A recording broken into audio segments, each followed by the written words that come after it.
What's up, YouTube? Funnel Doc here. So today's video, we're going to be going over the top 3 lists that every coach needs to have and nurture to be able to scale to 6 and 7 figures. And if you stay to the end, I'm going to give you my special hidden list that is right underneath your nose that you probably don't know anything about that could literally be making you tens of thousands of dollars every month. Don't miss out. See you inside.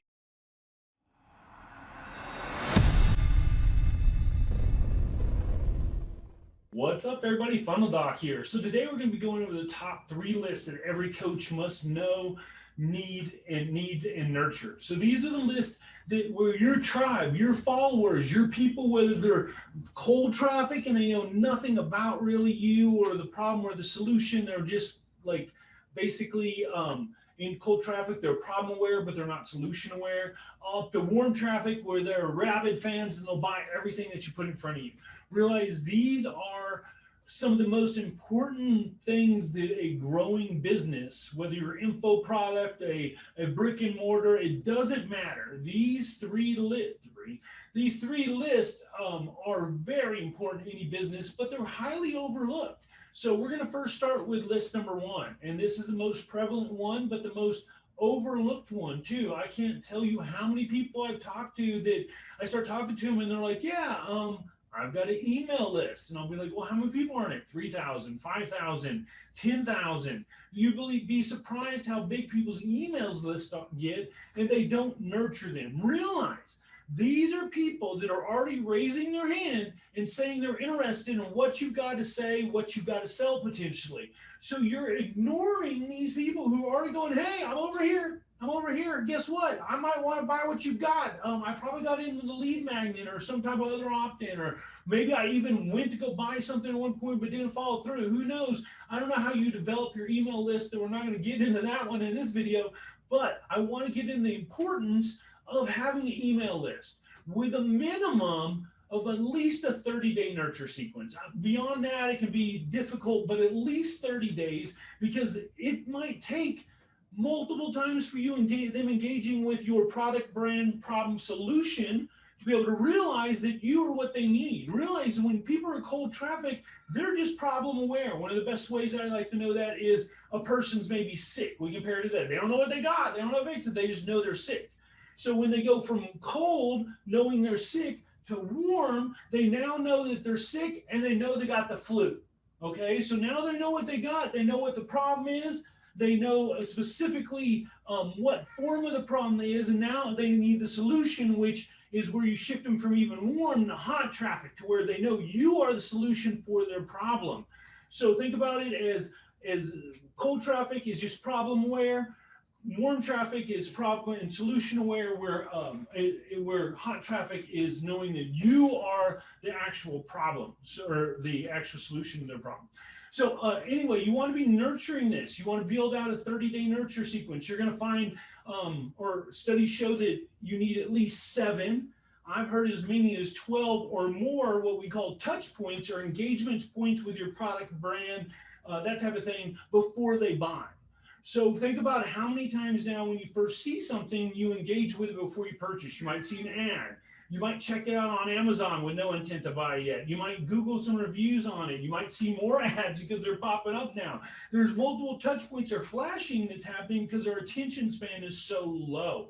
So that's why email and these other lists are so important. This allows you to have multiple platforms to be able to nurture your client and take them from that cold where they only know they're sick to knowing, hey, I've got the flu and your product is a solution for it. So cold to hot.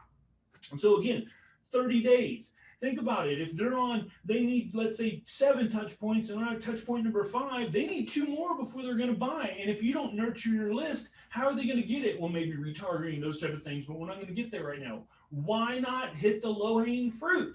Think about it. If you have a list of 1,000 people and you get only 10% to buy, that's 100 people. Think about it. If you have 1,000 and you get 1% to buy, that's 10 sales. If you have $1,000 product, that's $10,000 you can make right there.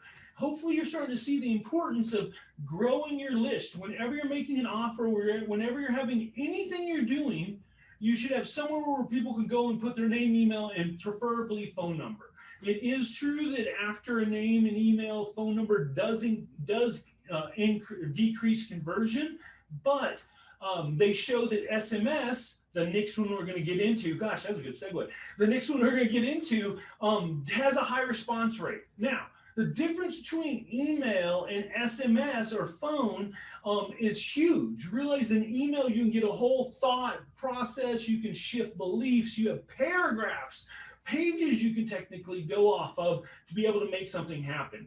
SMS is better to get someone to move something, to notify someone, to get them to click on a link. It's really about quick engagement and quick actions. So you really can't nurture people as well via SMS. You could do stuff like sending them videos on a daily basis or something like that, but it really has to be something that's clickable or a quick like quote or something that's going to have quick engagement, unlike an email where you can get in a whole story, you can shift beliefs, you can do all types of stuff in email in detail that you can't necessarily do in a text message. With that said, though, text message gets super high open and engagement rate. When people get text message on your phone, as long as you're direct, you're not hitting them up all the time, you're going to find that you're going to get super high rates of engagement in text message. So the second list, number one, was email. List number two is SMS or text message, getting people's phone number. Even going beyond, if we clump SMS and phone together, there's certain things like online coaching CRM and other platforms out there that can actually do voicemail drops. So you can actually, if someone comes to your opt-in, imagine all of a sudden they're looking, they see they had a voicemail and it's you going, hey, thanks so much for getting my cool, whatever it is. I really appreciate you. I hope you enjoy it. For us as marketers, we know what that is, but the person on the other end is like, holy crap, the funnel doc's calling me just to thank you for it. So that's just, and you can do that for other offers and other things like that. So realize SMS is a list you need to engage, because a lot of people like myself, if I don't see that I have an email, I won't even open it. Now, with that being said, that doesn't mean email's dead. Email is super alive. If you hear people telling you that, they're full of it, okay? Email, there's a reason why I start off with that. It's the easiest to make, and it's the easiest to grow. Got to have an email list. I don't care what anyone tells you, got to do it. If you want to scale to 6 and 7 figures. If you only want to make a couple 100,000, forget it. Yeah. But if you want to do that 6 and 7 figures on a consistent basis, you need to have follow-up. SMS is good when you want to remind someone of an appointment.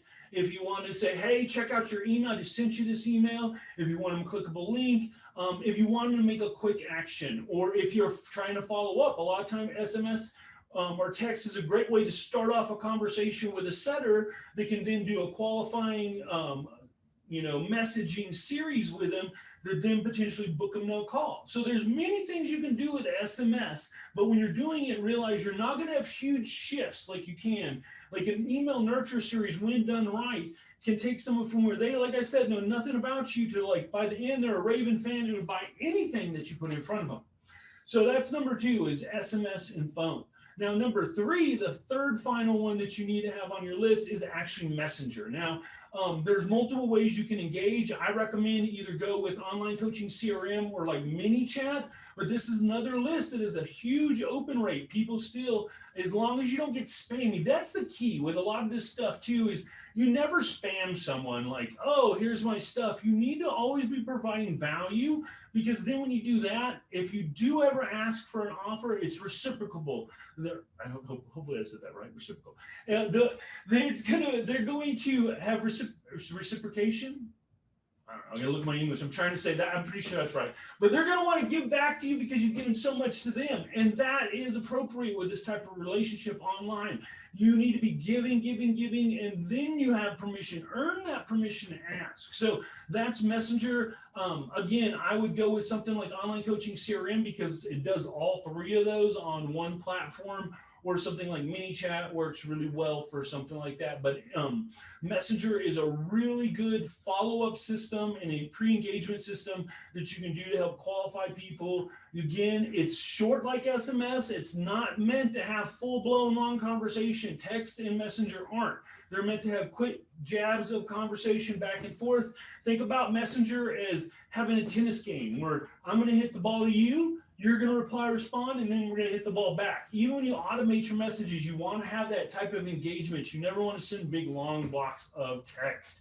Now, For the fourth and hidden group or hidden list that most people don't know about that's right underneath their noses, that's Facebook groups. You're going to see, or any big brand, you're going to see that has thousands of people in their Facebook group. The reason why, again, these are people that have raised their hand and said, I'm interested in what you got to say. Where can we all hang out with like-minded people that are interested in what you got to say? Also, they want to learn about this specific niche that we're in together. Think about the power of that. You can develop a community online. Think about ClickFunnels with Russell Brunson. The community he made online is amazing. And think about other communities you've seen online. Thousands of people gathering in one group, one place, just to be able to talk about one specific thing that most likely is what you sell. So the three different groups are email, SMS/phone, and messenger, and the hidden one is your Facebook group. Make sure you're monetizing these and you're providing tons of value to them. These lists can literally make you hundreds, if not millions of dollars over the next couple of years. So don't abuse them. Don't forget about them. Realize these are people that are already raising their hand once they're on their list. And if they unsubscribe, if they get off your list, good. We don't want you there. It's totally cool. Go do whatever you want. Our list is for people that want to hear what we have. Realize it's normal to get unsubscribes. I've had people before, they're like, oh, I don't want to mail my email list because people unsubscribe.